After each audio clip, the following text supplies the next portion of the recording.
Ada orang yang kayak ragu-ragu ninggalin riba. Seolah-olah kalau mau sukses, dia harus pakai cara riba. Kayak misalnya dia bisnis properti. Kalau mau sukses di bisnis properti, dia harus pakai cara-cara riba. Kalau dia mau sukses di bisnis jual beli mobil, dia harus pakai cara-cara riba. Kalau dia pengen cepat maju, dia harus ada transaksi riba, baik dalam investasinya maupun dalam transaksi jual belinya. Ini kan pemahaman kita yang sudah sekian lama terbentuk, seolah-olah ya udah gitu, nggak bisa sukses tanpa menggunakan cara-cara riba konvensional. Kita belum coba cara yang Allah syariatkan. Kita belum coba cara yang Allah tawarkan. Kita baru mendengar dari orang yang mungkin baru mulai mencobanya. Kita baru mendengar dari orang yang bahkan benci kepada cara ini. Jadi kayak ada hate speech terhadap syariah. Sehingga akhirnya kita takut terhadap syariat. Nanti kalau saya tinggalin kerjaan yang nggak halal ini, yang katanya riba, yang katanya syubhat, saya makan apa?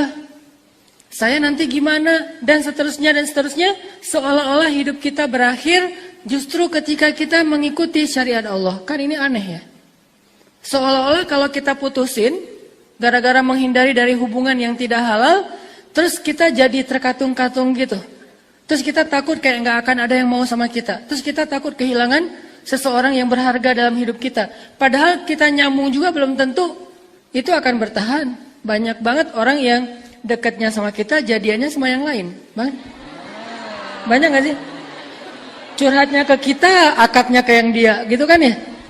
Curhat setiap hari ke kita, ya aku kayaknya pengen curhat deh. Ya udah curhat aja, aku siap kapan aja kamu pengen curhat, curhat panjang lebar. Ujung-ujungnya dia telepon, nah kayaknya mau curhat nih, ada apa? Doain ya aku mau akad. Hah? Jadi kayak curhatnya ke kita, jadian akadnya sama orang lain, dekatnya sama kita, jadiannya sama orang lain. Itu kan banyak cerita kayak gitu. Kenapa kayak di skip aja? Seolah-olah itu nggak pernah terjadi, sehingga yang namanya pacaran sebelum akad itu ya fun-fun aja, sampai ada istilah mobil aja ada test drive, masa pasangan nggak gitu kan ya. Jadi harus ada test drive dulu, cocok apa nggak cocok dan seterusnya. Ini bukan mobil. Tersinggung nggak sih kalau kalian disebut mobil? Cewek-cewek disebut kayak kendaraan doang, lalu ditunggangin terus dia pergi gitu kalau nggak cocok gitu, enggak kan?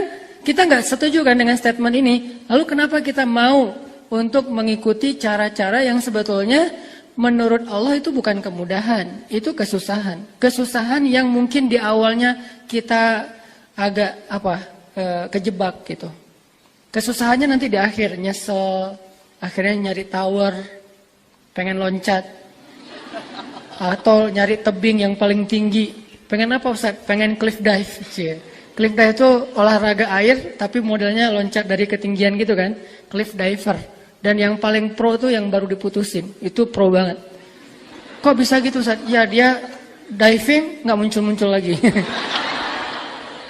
Nah ini artinya teman-teman, kita belum coba aja cara yang Allah tawarkan dengan istiqomah, dengan konsisten. Coba deh, ini saya bandingin aja antara riba versi manusia sama riba versi agama. Kan di dalam Islam juga ada riba. Ustaz baru dengar saya di dalam Islam ada riba. Ada. Di dalam Islam ada riba, di luar Islam ada riba. Tapi beda prakteknya.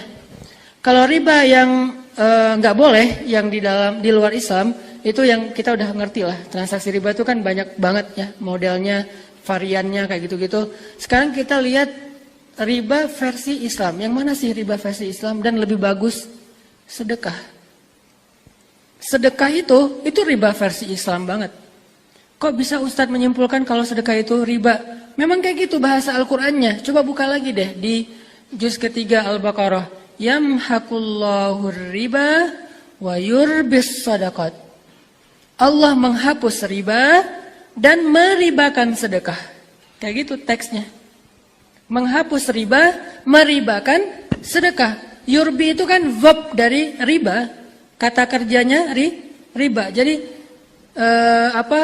Allah menghapus praktek riba versi manusia, tapi Allah juga punya sistem riba versi agama, yaitu sedekah. Kenapa kok sedekah diistilahkan dengan riba di ayat itu? Apakah ini maksudnya riba halal? Bukan. Maksudnya Allah lagi bicara ke orang yang senang riba. Allah lagi bicara ke orang yang suka pakai sistem riba untuk melipat gandakan harta. Kan arti riba itu melipat gandakan kan? Arti riba. Jadi kalau kita minjemin uang ke teman kita, terus dibalikin dengan tambahan, berarti kita sudah melipat gandakan. Itu namanya riba. Kita minjemin uang ke teman kita, terus baliknya misalnya dengan barang yang berbeda tapi lebih mahal dari yang kita kasih, itu namanya sudah melipat gandakan. Nah ini dihapus, tapi ternyata sistem ini dipakai dalam agama yang berbentuk sedekah. Produknya namanya sodakoh. Sodakoh itu banyak, zakat disebut sedekah. Infak untuk pasangan, kewajiban seorang ayah kepada anak, suami kepada istri itu juga sodakoh. Kemudian berinfak untuk dakwah atau jihad fisabilillah itu juga sodakoh. Istilah sodakoh itu istilah umum. Nanti kalau di breakdown, ada zakat, ada wakaf, ada nafkah, ada sedekah itu sendiri juga, dan macam-macam lah. Nah artinya Allah mengatakan, yamhaqullahu riba. Allah menghapus riba.